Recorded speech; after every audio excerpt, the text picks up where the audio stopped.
Bonsoir, c'est Stéphane Lelé, écrivain débutant et concepteur de livres vidéo.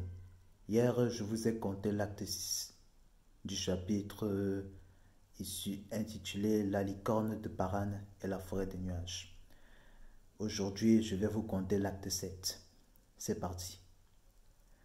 Shark gérait une équipe pour faire fonctionner le seul club de striptease du coin de cette campagne pour le compte de son gérant Mike Stone en tant que responsable manager. Il était doué dans ce qu'il faisait. Il savait comment satisfaire les besoins et les désirs des clients, exhibant la beauté pure et sauvage de ces femmes charmeuses et fatales. Sa méthode pour gérer ses marchandises était vraiment peu orthodoxe, surtout certaines montrant une profonde réticence à ces pratiques. La peur augmentait les profits et les clients en avaient pour le panse doré. Mais Mike Stone le voyait d'un très mauvais œil, surtout lorsqu'il le surprit un soir en compagnie des partenaires financiers et des actionnaires de ce club dans lequel il s'y était investi. La crainte, la peur, l'angoisse suscita le grain de soupçon qui sommeilla en lui dans son fort intérieur. Il le soupçonnait déjà d'avoir l'ivresse et l'intime tentation de lui voler son bar. Il se devait alors de protéger son bien. Rien ne pouvait le dissuader, même sa Scarlett, sa concubine, qui avait un avis contraire sur cet homme.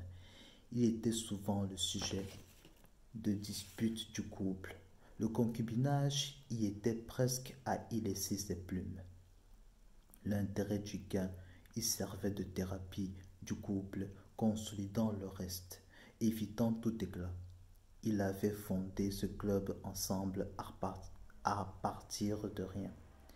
Ils ne pouvaient pas se permettre de perdre, il ne pouvait pas se permettre de perdre un partenaire qui détenait 40% des parts d'action de sa boîte.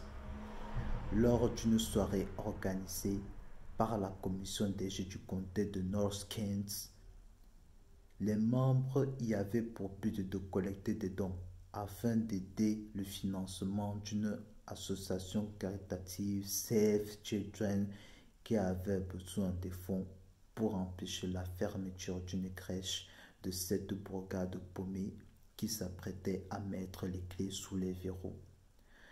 Les acteurs économiques de ce comté s'y devaient de se rendre afin d'y apporter leur contribution financière pour la bonne cause. Mais la face cachée en était tout autre.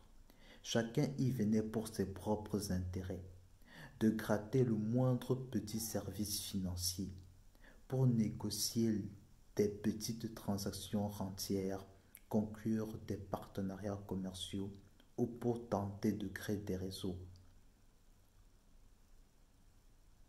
Entrer dans certains groupes dans l'intention de s'élever au plus haut rang social de la communauté, donnant l'image de cette soirée de charité en une soirée de conclave politique très bien organisée, qu'il fut impossible d'y apercevoir l'envers du décor, ce qui se cache derrière ces rideaux dorés pleins d'allégresse. Mike les connaissait, il était un accoutumé de ce genre de gala.